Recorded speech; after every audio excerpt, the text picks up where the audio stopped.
Hi, I'm Susie, and I'm glad you're here. I'm going to take just a minute and share my story and hopefully just share a little bit about the support that I'd like to offer you.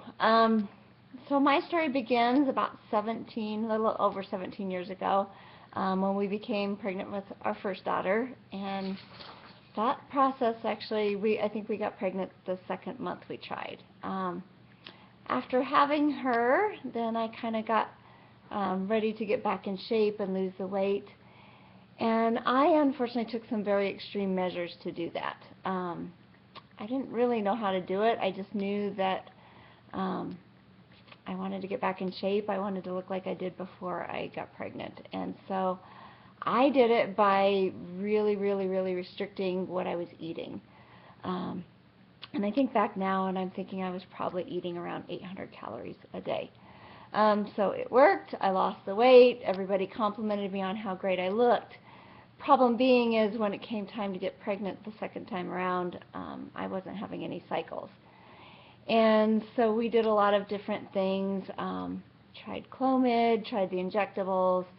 But I'll never forget talking with the fertility specialist one day, and he was asking me some questions. And one of the questions he asked me was about diet and exercise.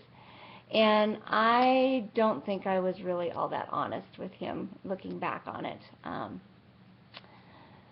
But the thing that he explained to me that stuck with me is this, and this is kind of what I'm hoping to share with you, is that our bodies have kind of this innate sense to know when it's not a good time to become pregnant. And I understand there are a lot of medical reasons. So I'm talking more about these times when medically everything checks out and you still just can't figure out why you can't get pregnant.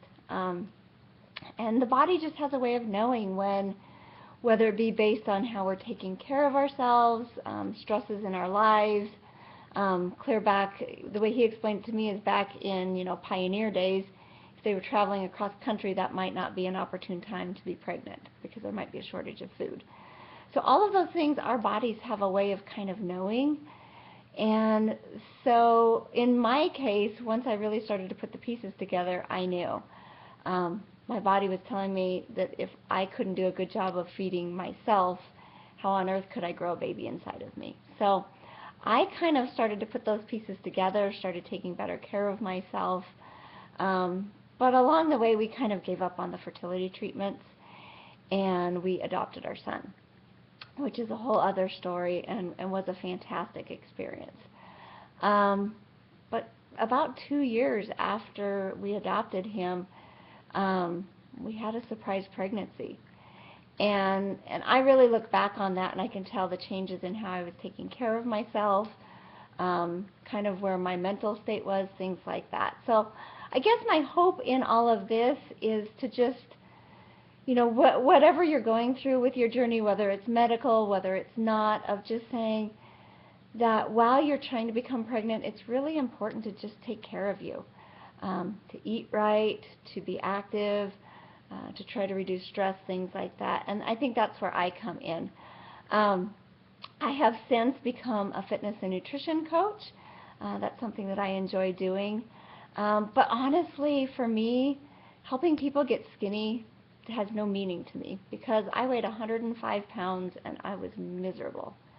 So I guess I would say what I'm here to hopefully offer you is just a chance to focus on you, a chance to take care of yourself, and whatever the journey may be, there is a bigger plan for you, and I don't know what that is. But I do know that by taking care of yourself, you'll be healthier and happier, and will prepare you to deal with whatever the future holds. So, like I said, my career is coaching people with fitness and nutrition. My intent here is not to try to sell you anything, but maybe just to offer a little bit of support, answer some questions. And then if anyone is interested in the programs that I offer, I'll be glad to talk to you about that. But I don't want you to get the impression that I'm trying to sell you something. I really do just want to offer my experience and hopefully just encourage you to take care of you. So anyway, I'm glad you're here. I hope you'll take a minute and just tell me who you are and a little bit about yourself. And oops, sorry. my computer timed out. I must have talked a long time. But anyway, glad you're here, and let me know how I can help you. Have a great day.